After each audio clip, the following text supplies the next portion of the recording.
Hello friends, आज हम बात करेंगे यदि किसी व्यक्ति को लो ब्लड प्रेशर का प्रॉब्लम है तो उस व्यक्ति को कौन सी ऐसी दवाइयों का प्रयोग नहीं करना चाहिए जो ब्लड प्रेशर को और ज़्यादा कम कर सकती हैं।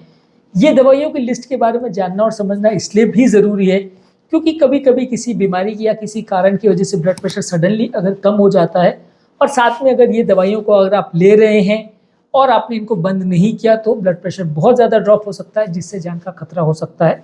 तो इसलिए इस लिस्ट को जानना और समझना ज़रूरी है और ज़रूरत पड़े तो अपने डॉक्टर के साथ डिस्कस करना भी ज़रूरी है। ये इस टॉपिक का सेकंड पार्ट है। इसके पार्ट 1 में हमने कॉफ़ी मेडिसिन के बारे में डिस्कस किया था, टॉपिक लेंदी हो गया था इसलिए इसे हमने 2 पार्ट में किया है। आज भी हम कुछ और मेडिसिन पर बात करेंगे जो ब्लड प्रेशर को कम कर सकती हैं, जिसके बारे में हाइपरटेंसिव पेशेंट है या हाई ब्लड प्रेशर वाला पेशेंट है तो फ़ायदा है कि साथ में आपका ब्लड प्रेशर लेवल्स कम हो जाएगा, तो आपकी दवाइयाँ का डोज कम हो जाएगा। यदि लो ब्लड प्रेशर का पेशेंट है तो उसको ज़्यादा सावधानी रखना पड़ेगा। टॉपिक पर जाने से पहले जो लोग हमारे चैनल पर नए हैं उन्हें रिक्वेस्ट करूँगा कि चैनल को सब्सक्राइब करें, वीडियोस को लाइक और शेयर करें। कुछ साइकोटिक मेडिसिन जो साइकेट्रिक प्रॉब्लम्स के लिए या पागलपने के लिए यूज़ किए जाती है, जैसे कि फिनोथाइजीन और क्लोरप्रोमाजीन, ये मेडिसिन जो है ब्लड प्रेशर को लो कर सकती हैं। तो यदि आपको साइकेट्रिक प्रॉब्लम्स है और साथ में ये मेडिसिन आप ले रहे हैं तो सावधानी रखने की ज़रूरत है। ये दवाई आपके ब्लड प्रेशर को ज़्यादा कम भी कर सकती है, तो डोज एडजस्ट करने की ज़रूरत है यदि ब्लड प्रेशर का प्रॉब्लम है आपको तो। इसके अलावा कुछ एंटीबायोटिक्स है, जैसे कि मैक्रोलाइड एंटीबायोटिक्स है, जैसे रिथ्रोमाइसिन और फ्लोरोक्विनोलोल, जैसे कि सिप्रोफ्लॉक्सासिन, जो कि लंग्स के इन्फेक्शन के लिए, पेशाब के इन्फेक्शन के लिए और बहुत सारे तरह के कॉमन बैक्टीरियल इन्फेक्शन के लिए इन दवाइयों को यूज़ किया जाता है। इनफैक्ट ये वो कॉम्बिनेशन मेडिसिन का जो सबसे ज़्यादा यूज़ किया जाता है किसी भी बीमारी या किसी भी इन्फेक्शन के लिए। ये दवाइयाँ भी आपके ब्लड प्रेशर को कम कर सकती हैं और सिग्निफिकेंटली कम कर सकती हैं। तो यदि ऐसा चल रहा है तो आपकी बीपी की मेडिसिन टाइमिंग बंद कर दीजिए या आपकी बीपी मेडिसिन का डोज थोड़ा कम कर दीजिए जब तक एंटीबायोटिक्स चल रहा है, ताकि थोड़ा आपका ब्लड प्रेशर ज़्यादा ड्रॉप नहीं हो। अगर ब्लड प्रेशर 130-140 से ऊपर है तो फिर इतना टेंशन का ज़रूरत नहीं है। इवन 120 से ऊपर भी है तो फ़र्क नहीं पड़ेगा, पर अगर आपका ब्लड प्रेशर बॉर्डर लाइन है 90-100 के आसपास है तो फिर थोड़ा दिक्कत हो सकता है, आपको थोड़ा सावधानी रखना पड़ेगा। इसके अलावा कुछ ओपियोइड पेन मेडिसिन है, जैसे कि मॉर्फिन है, ऑक्सीकोडोन है, कोडीन है, जो कि पेन के लिए काफ़ी कॉमनली दिया जाता है। ये दवाइयों से भी ब्लड प्रेशर कम हो सकता है अगर इनको खासकर ज़्यादा डोज में दिया जाए, ज़्यादा मात्रा में दिया जाए। मॉर्फिन तो वैसे खैर एडिक्टिव मेडिसिन भी है, नशे के लिए भी लोग इसका प्रयोग करते हैं, लेकिन अगर इस मेडिसिन को ज़्यादा मात्रा में लेते हैं तो ब्लड प्रेशर को सिग्निफिकेंटली ड्रॉप कर सकती है और इसमें आपको तकलीफ भी हो सकती है।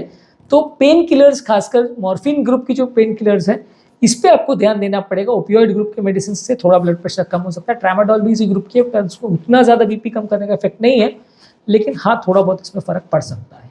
इसके अलावा डिप्रेशन के लिए प्रयोग होने वाली दवाई जैसे माओ इनिबिटर ग्रुप की मेडिसिन है या norepinephrine reuptake inhibitors, SNRI group की मेडिसिन जो है, ये भी ब्लड प्रेशर को कम कर सकती है। इसके अलावा ट्राइसाइक्लिक एंटी डिप्रेसेंट जैसे एमिट्रिप्टिलिन है, जो कि डिप्रेशन के लिए और हेडेक के लिए और टेंशन टाइप हेडेक खासकर या न्यूरोपैथिक पेन के लिए भी काफ़ी कॉमनली दी जाती है। ये मेडिसिन से भी ब्लड प्रेशर कम हो सकता है। तो यदि आप ये मेडिसिन ले रहे हैं और अगर ज़्यादा डोज में ले रहे हैं, ज़्यादा समय तक ले रहे हैं, ब्लड प्रेशर पहले से लो रह रहा है, तो डॉक्टर के साथ एटलीस्ट डिस्कस करने की आवश्यकता है। ये मेडिसिन को लंबे समय तक लेने से थोड़ा ब्लड प्रेशर ड्रॉप हो सकता है। इसके अलावा कुछ मसल रिलैक्सेंट जैसे कि बैक्लोफेन, जो कि हिचकियों वगैरह के लिए भी यूज़ होता है, और टिजानिडिन, जो कि मसल पेन के लिए कई बार यूज़ होता है। ऑर्थोपेडिक डॉक्टर्स आपको लिखते हैं जो अगर मसल में सीवियर स्पाज्म वगैरह हो, मसल ऐंठ गई हो, उसमें अगर बहुत ज़्यादा पेन हो रहा हो तो आप इसके लिए इस दवाई का प्रयोग करते हैं।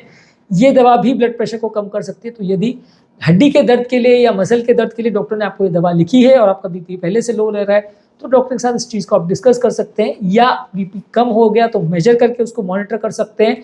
ज़रूरत पड़े तो नमक और पानी एक्स्ट्रा ले सकते हैं, ज़रूरत पड़े तो बीपी की दवाओं का डोज कम कर सकते हैं। एटलीस्ट कॉम्प्लिकेशन ना हो या सडन बीपी ड्रॉप होने की वजह से भर्ती ना करना पड़ जाए, इस चीज़ों का आप ध्यान रख सकते हैं। इसके अलावा मिर्गी के लिए प्रयोग होने वाली दवाई जैसे कि गाबापेंटिन और प्रीगैबरिन भी आपके ब्लड प्रेशर को कम कर सकते हैं। ये दवाई भी न्यूरोपैथिक पेन के लिए, हाथ पाँव में जो झुंझुनी वगैरह होती है उसके लिए काफ़ी कॉमनली दी जाती है। ये दवाई का प्रयोग करने से भी ब्लड प्रेशर थोड़ा ड्रॉप हो सकता है। तो यदि ये दवाई दी जा रही है तो थोड़ा ब्लड प्रेशर ड्रॉप हो सकता है। ये सारी दवाइयाँ बहुत स्ट्रॉन्ग एंटी हाइपरटेंसिव मेडिसिन नहीं है, ध्यान रखने की ज़रूरत है। इसलिए इससे ब्लड प्रेशर 50-60 मिलीमीटर ड्रॉप हो जाएगा, वैसा नहीं होने वाला। ज़्यादा से ज़्यादा फर्क भी पड़ेगा तो 2-4 मिलीमीटर का फर्क पड़ने वाला है। तो इसलिए बहुत पैनिक करने की ज़रूरत नहीं है कि हायराम डॉक्टर साहब ने दवा चालू कर दी और मेरे को क्या होगा, मेरा तो बीपी बहुत कम हो जाएगा, ये दवा ही ना ले कि बीपी कम ना हो जाए इस डर से। वैसा मत करिए। बीपी अगर कम होगा भी तो 2-4 मिलीमीटर कम होगा और ज़्यादातर उससे उतना फ़र्क नहीं पड़ने वाला अनलेस आपका बेसलाइन ब्लड प्रेशर बहुत ज़्यादा लो है। और ज़्यादा इनसे जो अगर फ़र्क पड़ता भी है तो जब तक आप दवा ले रहे हैं तब तक फ़र्क पड़ेगा। जहाँ दवा का आपने डोज मिस किया या बंद किया या 24 घंटे के बाद उसका इफेक्ट चला गया तो उसके बाद लॉन्ग टर्म पेशेंट को प्रॉब्लम नहीं आने वाली। तो इसलिए अगर कुछ कारण से सडनली बीपी बहुत ही ज़्यादा लो हो गया है तो डेफिनेटली आपको फ़र्क पड़ेगा, बंद करना चाहिए। पर बाकी अदरवाइज रूटीन हाइपरटेंसिव या हाइपोटेंसिव पेशेंट्स में इतना ज़्यादा इससे लिए पैनिक करने की ज़रूरत नहीं है कि आप इसके लिए डॉक्टर से लड़ाई झगड़ा करना चालू कर दें कि मेरा बीपी लो है, आपने कैसे दे दिया है दवाई। वैसा ज़रूरत नहीं, इसमें इतना फ़र्क नहीं पड़ेगा। पर हाँ, जानना और समझना ज़रूरी है कि कई बार ये दवाइयाँ लंबे समय तक अगर चल रही हो और डॉक्टर ने ध्यान ना दिया हो तो कई बार बीपी ज़्यादा लो होने की वजह से प्रॉब्लम हो सकता है। कई बार लोगों को समझ नहीं आता कि ये दवाई रूटीन एंटी हाइपरटेंसिव मेडिसिन तो है नहीं, तो ये दवाई चल तो रही है लेकिन पेशेंट का अगर बीपी लो हो रहा है तो कई बार डॉक्टर भी कोरिलेट नहीं कर पाते हैं। पेशेंट्स के तो खैर लेवल ही नहीं है, वो अगर डिस्कस कर ही नहीं रहे हैं या उन्होंने इस बारे में कभी देखा या सुना या पढ़ा नहीं है तो ऑब्वियसली उनसे आप एक्सपेक्ट नहीं कर सकते ये सारे इंट्रैक्शन उनको पता रहेगा। लेकिन कई बार डॉक्टर्स भी मिस कर जाते हैं। तो अगर आपको या डॉक्टर्स को या पेशेंट्स को इस बारे में जानकारी होगी तो वो उसको बेटर मैनेज कर पाएंगे। इसके अलावा एंटी हिस्टामिनिक मेडिसिन जो है, जो जुकाम वगैरह के लिए भी यूज़ की जाती है, ये भी कई बार ब्लड प्रेशर को कम कर सकती है। एंटी हिस्टामिनिक मेडिसिन जैसे सेट्रिजिन है, ये काफ़ी कॉमनली कफ कोल्ड के लिए यूज़ की जाती है। ये थोड़ा सावधानीपूर्वक लेना चाहिए, थोड़ा सा इनसे वैसे भी शिथिलता होती है, नींद ज़्यादा आती है, बीपी भी ड्रॉप कर सकती है, थोड़ा सावधानी रखें। पार्किंसोनिज्म के लिए यूज़ होने वाली दवा जैसे लीवोडोपा या डोपामिन अगोनिस्ट वाली जो दवाएं हैं, ये भी ब्लड प्रेशर लेवल्स को कम कर सकती है। तो पार्किंसन जो उम्रदराज पेशेंट में होने वाली कॉमन बीमारी है, उसके पेशेंट्स को भी थोड़ा सावधानी रखने की ज़रूरत है कि इससे भी बीपी थोड़ा कम हो सकता है। कुछ हार्ट की मेडिसिन जैसे कि हार्ट के पंप सुधारने वाली दवाई, कुछ एंटी अरिथमिक मेडिसिन, कुछ कैल्शियम चैनल ब्लॉकर्स जो डायरेक्टली बीपी के लिए नहीं देते हैं, रिदम की प्रॉब्लम्स के लिए देते हैं या दूसरे कारणों से देते हैं, वो दवाइयों से भी ब्लड प्रेशर कम हो सकता है। हार्ट में ज़रूरी नहीं है वो दवाई हम सिर्फ हार्ट फेलियर के लिए दे रहे हैं या हम सिर्फ उसको बीपी के लिए दे रहे हैं, लेकिन ये दवाई अलग अलग तरीके से भी आपका ब्लड प्रेशर को लो कर सकती है।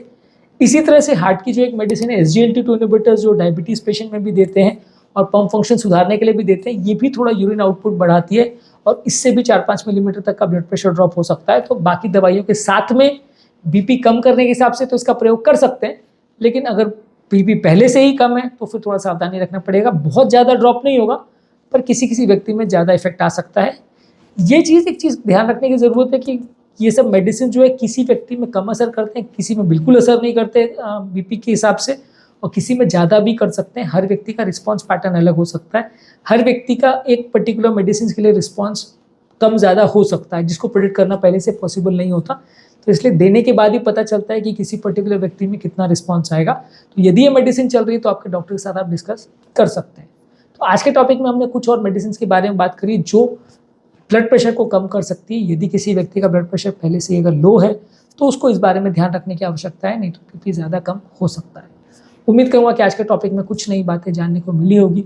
जो लोग हमारे चैनल पर नए हैं उन्हें रिक्वेस्ट करूँगा कि चैनल को सब्सक्राइब करें, वीडियोज़ को लाइक और शेयर करें।